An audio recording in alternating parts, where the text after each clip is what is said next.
incité nous chacun à garder le caca ça là. Je dis à commémorer, mais moi, Christophe, nous sommes criminels. Yo connais bataille en faveur chef. Yo connais. Nous pas rentrer dans ça, nous nous respecter. Combien de petits belles mettre café dans la ria? Combien de gens avec le travail? Moi pas content.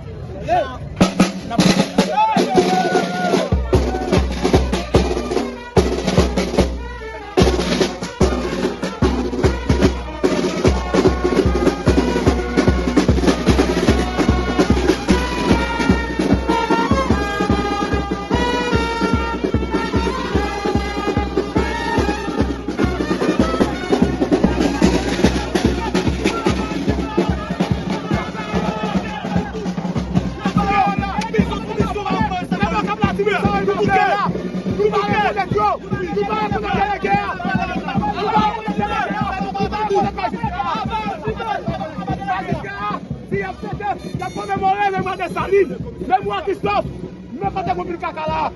Sous qui ça nous-mêmes, fierté nous sommes capables de passer. Mais nous-mêmes, comme avocat, comme militants, nous disons que nous pour nous faire fierté pour nous bien haut. Pour nous là-bas, nous sommes.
Ahí está.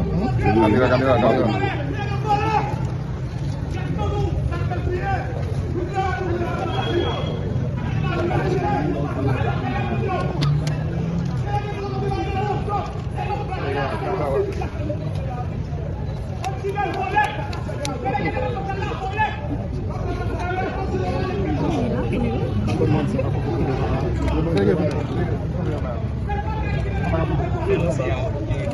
Gracias.